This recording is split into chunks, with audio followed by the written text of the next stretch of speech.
देवराज पर्यूषण का 10 लक्षणों में आज आखिरी दिन है। परम दिन है, परम धर्म का दिन है, ब्रह्मचर्य का दिन है। और इसके समझने के लिए यूं समझें कि आत्मा ही ब्रह्म है। उस ब्रह्म स्वरूप आत्मा में चर्या करना, रमण करना सो ब्रह्मचर्य है। असल में हमारी ऊर्जा इंद्रिय द्वारों से निरंतर बाहर की ओर बह रही है। इंद्रिय के द्वारों से बाहर की ओर बह रही है, जिससे हम क्षीण कमजोर हो रहे हैं। ब्रह्मचर्य उस ऊर्जा को केंद्रित कर आत्मस्फूर्ति प्रदान करता है, तेजस्विता और बल प्रदान करता है। सहज बहते हुए पानी में ज्यादा शक्तियां नहीं रहती, पर जब वही पानी बांध बनकर रोक लिया जाता है, वही पानी बांध बना करके रोक लिया जाता है, तो उसमें शक्तिशाली विद्युत का उत्पादन हो जाता है। पहली बात तो बहते हुए पानी को रोका जाए, और दूसरी बात रुके हुए पानी को परिवर्तित कर पावर शक्ति का रूप दिया जाए। इस संदर्भ में एक बात और समझने जैसी है कि पानी कभी रुकता नहीं, वह निरंतर गतिमान रहता है। बांध से रुके हुए पानी में लगता जरूर है कि पानी रुका है, पर सत्यता यह है कि आगे न बहकर वह पानी ऊपर की ओर बढ़ने लगता है। ऊपर की ओर बढ़ने लगा। पानी की तरह ही काम की गति है। पानी की तरह ही काम, आसक्ति, वासना की गति है। इसे बाह्य संयम के द्वारा रोककर इस काम को, आसक्ति को, मोह के परिणाम को बाह्य संयम के द्वारा रोककर ऊपर की ओर बढ़ाया जाता है। अर्थात काम के रूप में बहती ऊर्जा को, काम के रूप में बहती ऊर्जा को ब्रह्मचर्य के ऊर्ध्वमुखी उपयोग से राम की शक्ति में परिवर्तित किया जाता है। यही एक ऐसा धर्म है जो हमारे बहिर्मुखी जीवन को अंतर्मुखी करता है। इंद्रियों के विषय स्पर्श, रस, गंध, वर्ण आदि जितने भी हैं, उन विषयों से इंद्रियों को हटा करके आत्मा के प्रति अभिरुचि बनाना, आत्मा के अनुभव में अपने उपयोग को लाना, यही ब्रह्मचर्य है। शरीर अशुचि का धाम है, शरीर अपवित्र है। मोह परिणामों के कारण हम इस शरीर से स्नेह करते हैं, राग करते हैं।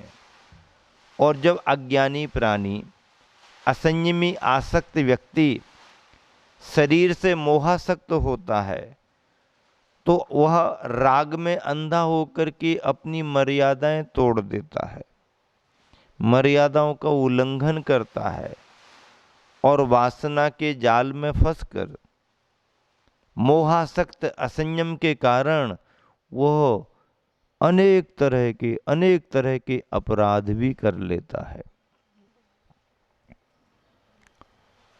ब्रह्मचर्य का धर्म मर्यादा सिखाता है। ब्रह्मचर्य का धर्म आत्म साधना कराता है। ब्रह्मचर्य का धर्म शरीर पर, इंद्रियों के विषयों पर नियंत्रण पाते हुए आत्म आराधना करने का धर्म है। अब ब्रह्म काम है, जिसका दुष्परिणाम जीवन गिरावट की ओर, मन उद्वेगों से भरा हुआ, अस्थिर, अशांत, खान पान में मन नहीं लगना, भोजन कर भी ले तो शरीर के लिए लाभदायी नहीं, और निरंतर उसी उसी विचार विकल्पों में उलझे रहना, पैसा बर्बाद, स्वास्थ्य बर्बाद, जीवन बर्बाद। लेकिन यदि किसी व्यक्ति ने जघन्य रूप से भी मर्यादा का पालन किया, पारिवारिक व्यवस्थाओं में बंधना शुरू किया, तो भारतीय संस्कृति एक ऐसी संस्कृति है जिसमें विवाह स्वीकार करने के बाद भी व्यक्ति ब्रह्मचर्य का पालन कर सकता है। विवाहित व्यक्ति भी ब्रह्मचर्य का अभ्यास कर सकता है। सुदार संतोष का भाव, अपने गृहस्थ के कर्तव्य का ध्यान रखते हुए यदि वह भारतीय संस्कृति के भावों के अनुसार भारतीय संस्कृति में ढलकर यदि पारिवारिक व्यवस्था को स्वीकार करता है, विवाह स्वीकार करता है और विवाह की सारी मर्यादाओं को समझता है, तो वह ढेर सारी मर्यादा का पालक होता है। अपने असंयम विचारों को, असंयम की प्रवृत्ति को उसने छोड़ दिया है और वह सीमित दायरे में आ गया है, वह और उसका अपना परिवार। ऐसा करने से वह पारिवारिक मर्यादाओं का पालक, गृहस्थ, सदगृहस्थ बन जाता है, आगे चलकर के श्रेष्ठ गृहस्थ बन जाता है। उसमें उसकी रहन सहन की मर्यादा, खान पान की मर्यादा, पहनने ओढ़ने की मर्यादा, बोलचाल की मर्यादा, सारी सभी तरह की मर्यादाओं का पालन होता है। आज व्यक्ति मर्यादा विहीन होता जा रहा है और मर्यादाओं का उल्लंघन करने का मतलब, लक्ष्मण रेखा का उल्लंघन कोई करता है तो उसका दुष्परिणाम भी मिलता है। यह संसारी प्राणी जहाँ जहाँ भी मर्यादाओं का उल्लंघन कर रहा है, उसके दुष्परिणाम भी इसके लिए भोगना पड़ रहे हैं। इसलिए परम ब्रह्मचर्य आत्म साधना की बात तो बहुत आगे की है। घर गृहस्थी में रह करके गृहस्थ श्रावक श्राविका यदि इस तरह के संयम का पालन करते हैं तो वो आदर्श माने जाते हैं। आज के समय में भौतिकता की जिंदगी में, आधुनिक संसाधनों के मध्य में गृहस्थ यदि आधुनिकता से बचता है, सादगी, सदाचार, संतोष का भाव रखता है, तो घर में भी रह करके ब्रह्मचर्य का पालक आदर्श ब्रह्मचारी बन सकता है। अभ्यास बहुत बड़ा है, मन की दृढ़ता बहुत जरूरी है। देखिए, देह की स्थिति, आसक्ति की स्थिति अलग है,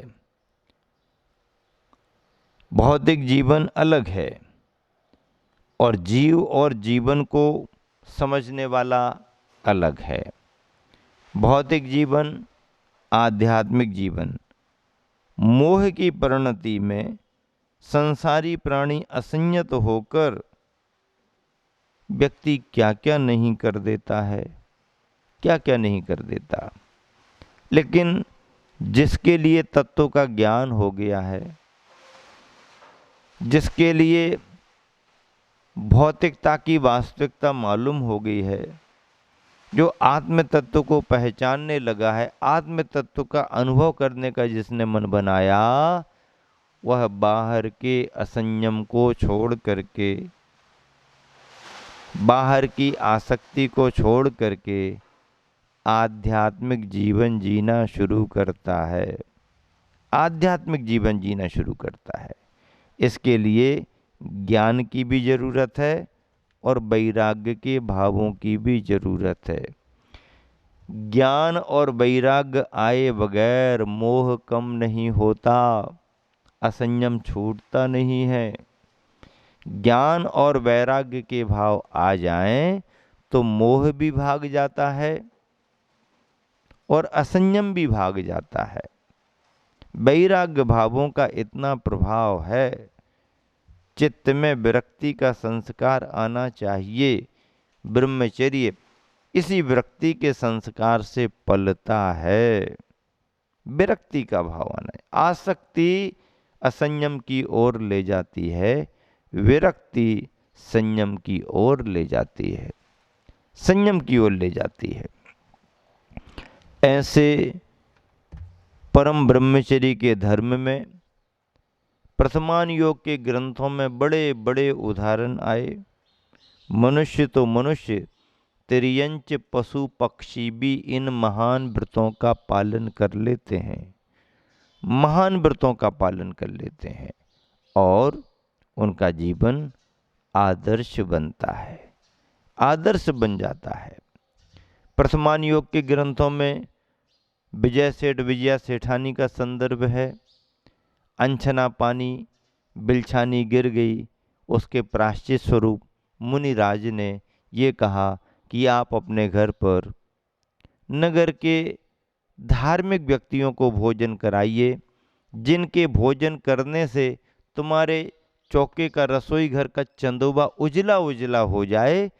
समझ लेना वो गृहस्थ में रह करके भी परम श्रेष्ठ अखंड ब्रह्मचर्य का पालन कर रहे हैं। ऐसा होते होते करते करते प्रायश्चित स्वरूप उस श्रावक ने काम करना शुरू किया और जिस समय नगर के विजय सेठ विजया सेठानी भोजन करने को आए तो उनका भोजन करते करते घर का चंदोबा उजला उजला होने लगा। क्यों? क्योंकि वो गृहस्थ तो थे, विवाहित थे, लेकिन अखंड रूप से ब्रह्मचर्य का पालन करते आ रहे थे। आरिकाओं के पास पढ़ कर के विजया ने गुरु दक्षिणा में एक पक्ष का व्रत ले लिया। गुरुओं के पास अध्ययन करते करते विजय ने एक पक्ष का ब्रह्मचर्य ले लिया। जब मालूम हुआ तो एक का कृष्ण पक्ष का, एक का शुक्ल पक्ष का निकला और दोनों को विवाह के बाद अखंड व्रत पालन करने की भावना आई और वह पालन करते रहे। ऐसे उदाहरणों के साथ में आपके लिए एक कविता सुना करके विराम देना चाहता हूँ, क्योंकि पर्वराज पर्यूषण से संबंधित कविता है। पर्वराज पर्यूषण आया लेकर नया सवेरा, पर्वराज पर्यूषण आया लेकर नया सवेरा, छटने लगा मोह माया का क्रमशः घना अंधेरा, छटने लगा मोह माया का क्रमशः घना अंधेरा, लगी चहकने चेतन चिड़िया ज्ञान ध्यान डाली पर, पूजन भक्ति आत्मचिंतना की प्रातः लाली पर, जागो उठो उड़ो अंबर में, जागो उठो उड़ो अंबर में, चिड़िया रैन बसेरा, छटने लगा मोह माया का क्रमशः घना अंधेरा, क्षमा बीज से मृदुता फूटी, क्षमा बीज से मृदुता फूटी, ऋजुता सुचिता आई, सत्य पुष्प से संयम फल पा तप से उन्हें पकाई, त्याग अकिंचन ब्रह्मलीन सा वृक्ष खड़ा पद मेरा, छटने लगा मोह माया का क्रमशः घना अंधेरा, पथ अनादि पंथी अनादि से देखो चलते आए, लेकिन हमने यहीं पड़े रह जीवन व्यर्थ गंवाए, साहस करके कदम बढ़ाओ, साहस करके कदम बढ़ाओ, डालो संयम डेरा, छटने लगा मोह माया का क्रमशः घना अंधेरा, पर्वराज पर्यूषण आया लेकर नया सबेरा, पर्वराज पर्यूषण आया लेकर नया सबेरा, छटने लगा मोह माया का क्रमशः घना अंधेरा, छटने लगा मोह माया का क्रमशः घना अंधेरा।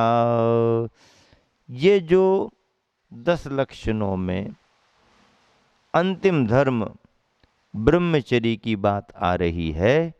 यह धर्मों का सार है, श्रेष्ठतम है। प्रारंभ में मैंने आपसे कहा था, क्षमा, मार्दव, आर्जव, सुचिता के आने पर सत्य की प्राप्ति होती है।